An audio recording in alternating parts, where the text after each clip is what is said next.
The row intensifies over Cameron's honours list as the new Prime Minister says she won't block it. There are growing calls to stop Mr Cameron showering knighthoods and other honours on close aides and Tory party donors.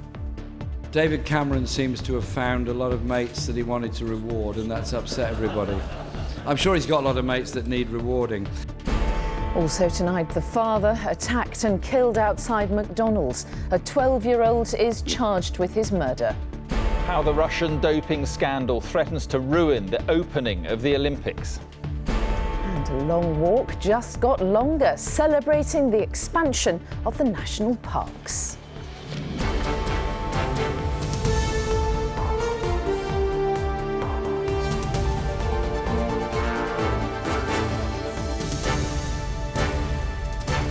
This is the ITV Evening News with Mark Austin and Mary Nightingale. Good evening. The Prime Minister, Theresa May, resisted growing pressure today to block the controversial honours list drawn up by her predecessor. Leaked documents show David Cameron is intent on showering knighthoods and other honours on a host of allies, aides and party donors. But Downing Street says Mrs May will not interfere because, in their words, it would set a very bad precedent. She has, however, noticeably failed to endorse the list, which was published in the Sunday Times this weekend. The roll call of honours features several old friends of Mr Cameron, as well as figures like Samantha Cameron's former hairstylist. Labour called the list an example of cronyism. Our Deputy Political Editor, Chris Shipp, reports. Is it a just reward for many years of hard work for David Cameron, or a system of handing out gongs to his political pals? Samantha Cameron's stylist Isabel Spearman, the head of the failed Remain campaign Will Straw, and the millionaire donor Ian Taylor are all on a leaked list of those in line to be honoured by the Queen. On leaving office, as David Cameron did last month, Prime Ministers are entitled to nominate those who deserve recognition. But his choice of names and the positions they held has created more than a little controversy. David Cameron seems to have found a lot of mates that he wanted to reward, and that's upset everybody. I'm sure he's got a lot of mates that need rewarding. I do not believe in honours for politicians who are in office, because I think to be in office, to be elected to Parliament, to a council or anywhere else, is honour itself, and so I don't make nominations for political honours. Many of Mr Cameron's former staff at Downing Street, like his communications chief, are on the leaked list of nominations, but there is a particularly significant recommendation for his Chancellor of the last 6 years. George Osborne could be awarded what's called the Companion of Honour. He would share it with Professor Stephen Hawking, South Africa's retired Archbishop Desmond Tutu and the actress Dame Judi Dench. It is an award so special, only 65 people can be on it at any one time. People at the moment are very cynical about politics and politicians, and I think former Prime Ministers need to be careful. Vince Cable was knighted in the honours list after the 2015 election. Nevertheless, he thinks this one is different. Giving honours to party donors, given a lot of money, and I think that rather exposes the rottenness of our system.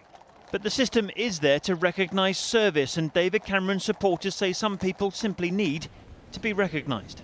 In this country, we don't, by and large, provide a great deal of funding for political parties and political campaigns, and it's in the taxpayers' interest that public-spirited individuals step forward into that breach and do it, and I think that they shouldn't be excluded from the honours system. Theresa May won't intervene in this list, said Downing Street today, so unless these nominees have done anything wrong, this list might remain largely unchanged.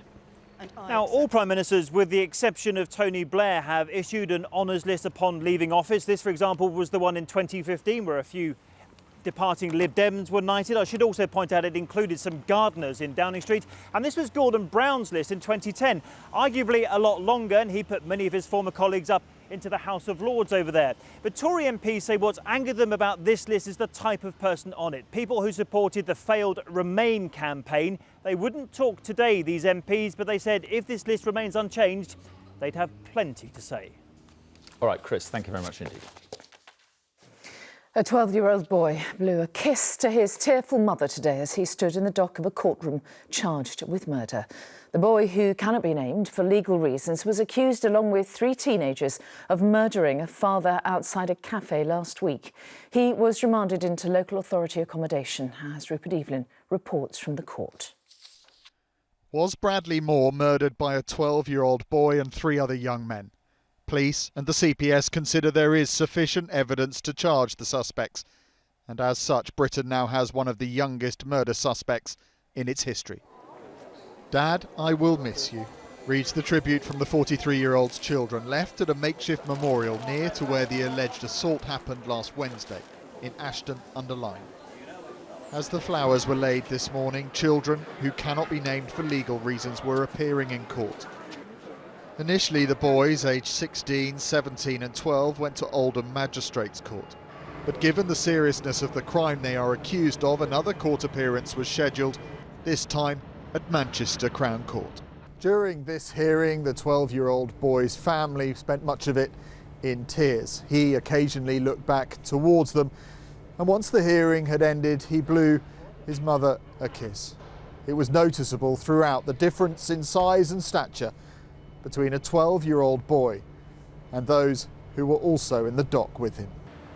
His mother shouted, "I love you, son," as he was led away, remanded into local authority care because of his young age.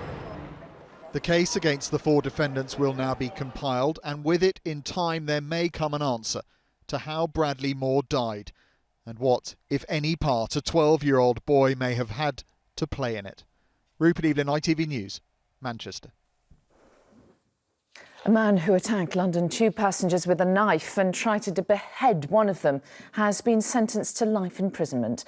The attack at Leytonstone Station by Muhyiddin Mir, who suffered from paranoid schizophrenia, had been inspired by so-called Islamic State. He will start his minimum 8.5-year sentence at Broadmoor Secure Hospital. The United States has carried out airstrikes against Islamic State targets in the Libyan city of Sirte. The Pentagon said the bombings were made at the request of the UN-backed Libyan government. And a Russian helicopter has been shot down in Syria's Idlib province, killing all 5 people on board. It is the deadliest attack on the Russian military since its involvement in the Syrian war. British Olympic officials are insisting tonight that Russian drug cheats should be kept out of the Rio Olympics at all costs. The opening of the Games is threatened with chaos because with just 4 days to go, it is still not clear whether Russian team members already in Rio will actually be allowed to take part. One Russian official told ITV News his country's athletes cannot sleep at night because of the uncertainty. From Rio, here's our sports editor, Steve Scott. Of the thousands of athletes in the Olympic Village, the entire Russian team woke up this morning still not knowing whether they'd be on the next plane home. This state of limbo is giving them sleepless nights. Russian people, saw a lot of hardship during their life, and it's certainly it's not good what's going on, but we are positive and we're optimists. An investigation into doping at Russia's Sochi Games implicated a host of summer sports too. It prompted retests of samples from the Beijing and London Olympics and calls for a blanket ban for Russia at Rio. The IOC told individual sporting federations to choose who they deemed clean, but reserved the right to overturn those decisions. Russia's sports minister said today he was expecting the final verdicts imminently. Then the team can move from its current nervous state, who will be banned and who will get access, to a working state and start competing. Team GB's chef de mission here told me today, whatever the timing, he supports the strong stance taken by some sports to banish the cheats. I think what we're seeing is international federations, in some cases, really stepping up and making it a level playing field for all nations now. What we can see is that if you are going to cheat, at some point in time you're going to get caught. The British team itself is currently split between its training base, an hour's flight from Rio, and the Olympic Village. Controversy elsewhere is currently stealing the limelight, a situation that will no doubt change the moment the Russian question is resolved and the sport begins. So, Steve, you were saying there that the Russian sports minister seems to think a decision is imminent, but even that is not at all clear tonight, is it?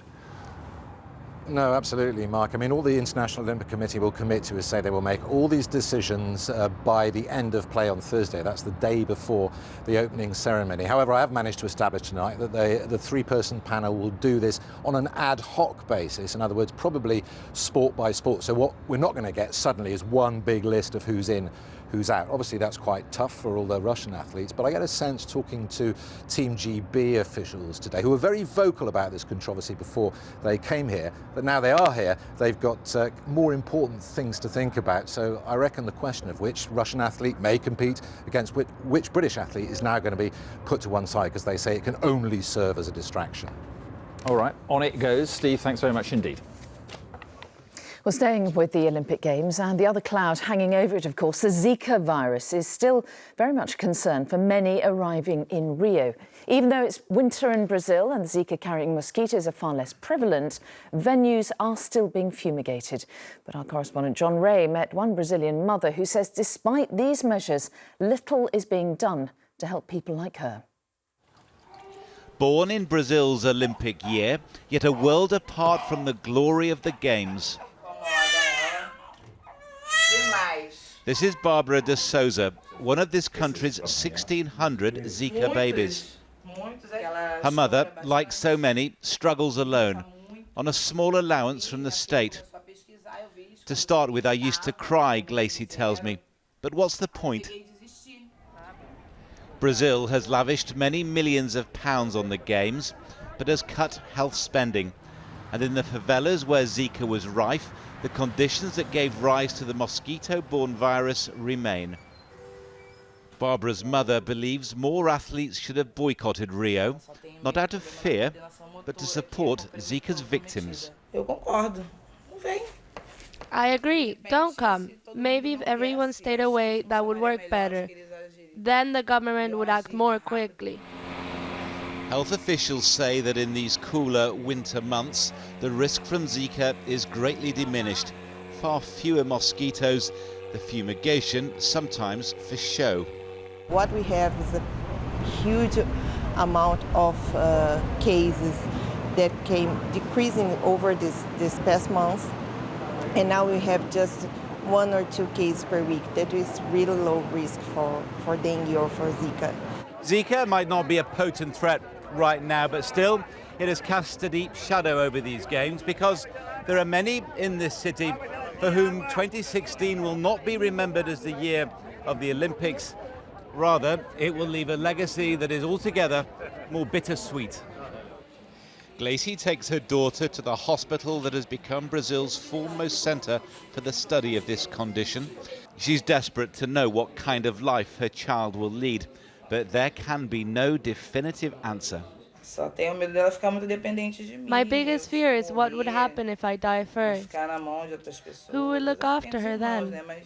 Just one certainty, the Olympics will come and go, but Zika's victims will require a lifetime of loving care. John Ray, ITV News, Rio de Janeiro. Well, in the United States, a Zika alert in a part of Florida worsened today, with American health officials now warning all pregnant women against travelling to the area affected by the virus. They also say expectant mothers who have lived in or travelled to Miami-Dade County since June the 15th should be tested for the disease. Now, the daughter of Lord Jana, the late Labour peer accused of child abuse, told ITV News today that she remains convinced he was innocent. In the first television interview with a Jana family member since his death, Marion Jana said her father should get the basic justice of being innocent until proved guilty. Juliet Bremner reports. At her father's side as dementia took hold, Marion Jana did everything she could to shield him from the 22 accusations of child sex abuse he was facing. It was outrageous, surreal, Kafkaesque. It was appalling. And suddenly, innocent before being proven guilty has been turned on its head, and in the context of somebody with severe dementia and now dead. Greville Jana died before a trial of the facts could be heard. His family are angry that alleged victims can make allegations to the Goddard inquiry into child abuse without being challenged. Anyone can say anything because there's no cross-examination, so people can say whatever they like without being properly challenged, and it will be accepted because that is the current position, is that anyone who makes accusations will be automatically believed. Although there are 13 complainants, the former MP's children remain convinced that they can prove his innocence. Have you ever, for a moment, doubted whether your father was innocent? No, God, no, not at all. No, never. I can see people would think, oh, well, that's very sweet and she loves her dad and he was a nice dad and all that. It's not about that. It's actually looking at the hard evidence about his life and about the sort of nature of the current witch hunt. But lawyers representing those allegedly abused dismiss the family's complaints. Well, that is damn right insulting. They were abused badly in childhood. They clearly remember what happened, have told the police, made statements, and they have a right to be heard and a right to some sort of justice. The Jana family intend to place their evidence before a civil court and clear the name of a much-loved father no longer here to defend himself. Juliet Bremner, ITV News. An American Muslim couple whose son died in the Iraq War 12 years ago have told ITV News of their hurt at being criticised by Donald Trump after the parents of serviceman Humayun Khan spoke out last week against Mr. Trump. He accused them of playing politics. Well, now the couple say he has no moral compass and is unfit to be president. They spoke to our Washington correspondent, Robert Moore. It was a moment that riveted a nation. You have sacrificed nothing and no one. This attack last week on Donald Trump from parents of a fallen Muslim American soldier is still dominating the campaign. Have you even read the United States Constitution? I will gladly lend you my copy. Captain Humayun Khan was killed in Iraq 12 years ago, an American soldier who died a hero. Today, his parents emphasized to me that Trump's anti-Muslim rhetoric is a stain on American politics. Not only the moral compass is missing, but in addition to that, the empathy is missing. That disqualifies him from even the candidacy of this office. Trump this weekend has shocked even his allies by saying that, like the Khan family, he too has made sacrifices. I think I've made a lot of sacrifices. I work very, very hard. I've created thousands and thousands of jobs, tens of thousands of jobs, built great structures. Kaiser Khan says all Americans now need to reject Trump's poisonous views. Are you saying this is now the time to stand up? This is the time. There comes the time in the history in a person's life where moral values should prevail than political interest. Take the time to get out and vote. His wife, who Trump suggested had not been allowed to speak at the convention, today did so. It hurt me. I had it in my heart. The hurt is there. But my religion and my culture and my strongness tells me just forget him. So I don't have anything to say to him anymore. Khan's plea is to reject the politics of division. This is height of ignorance on this candidate's part, that he does not know that how much Muslim Americans, how patriotic they are. These are the heroes that have laid their lives for the defense of this country, and you will see Muslims, Christians, Jews, everybody. There is room for everyone here. The question is whether the sacrifice of a Muslim American soldier more than a decade ago now has the potential to change this presidential race. Robert Moore, ITV News, Washington. The mother-in-law of Formula One boss Bernie Ecclestone has been released by kidnappers in Brazil. A clearly emotional Aparecida Schunk was reunited with her family yesterday after being held for more than a week. She was abducted from her Sao Paulo home on July the 22nd, and a ransom of £28 million was demanded, but nothing was paid and 2 suspects have been arrested. Now, here, according to new figures published today, the survival rates for people with cancer are getting better and better. The Macmillan Cancer Charity says an extraordinary number of people are now surviving the disease long term. Sally Lockwood reports. Decades of research and development into cancer treatment is paying off. For many in the 1970s and 80s, cancer felt like a death sentence. But 25 years on from her diagnosis, Helen recalls being told she had bowel cancer as a young mum. It wasn't until I was driving home that it suddenly hit me that I got a 3-year-old son and I wasn't sure if I was going to see him grow up. I kept setting myself goals to see him through school, and then I wanted to see him through primary school, up to senior school, university. Now I need him to get some grandchildren and then I'll be satisfied then, yeah. Of the patients diagnosed with cancer in the 1970s and 80s, 170,000 are still alive today. Patients diagnosed these days are twice as likely to survive at least 10 years. And the number of people living with cancer in the UK is set to grow from 2.5 million people to 4 million by 2030. But there's still a lot of work to do. We know that some cancers' survival rate is not as good. What we also need to do is make sure that the treatments we have today are made kinder, so that people who are surviving cancer can do so with a better and a good quality of life. I think there's a difference between surviving and living. I have swollen feet, swollen ankles, I have a poor credit history because I wasn't able to keep up with payments.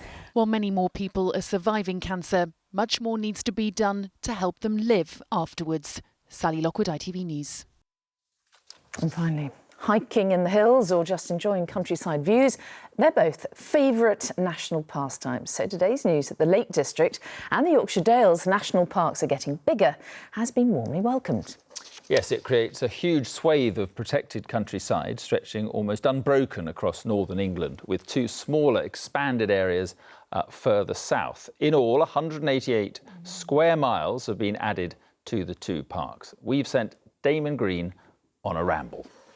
For cyclists, for walkers, for climbers, for over 6 decades it's been the great outdoors, and today the outdoors became even greater.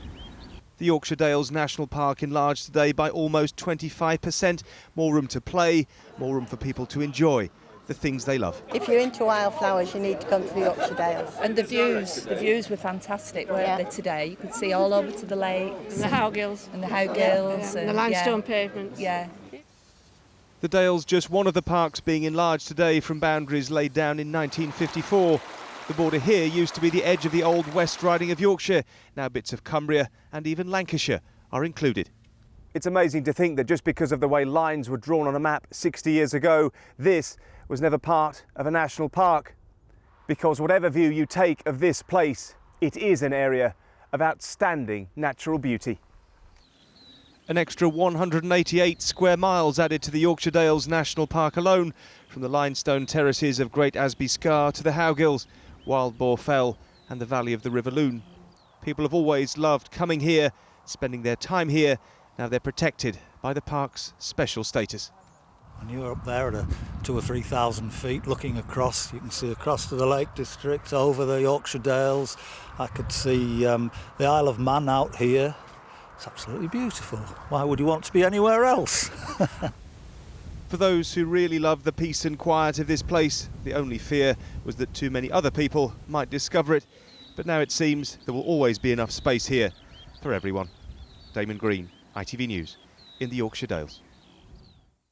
Beautiful, isn't it? That's all for now. Tom Bradby's here with news at 10. But from all the evening news team, have a very good night. Bye-bye.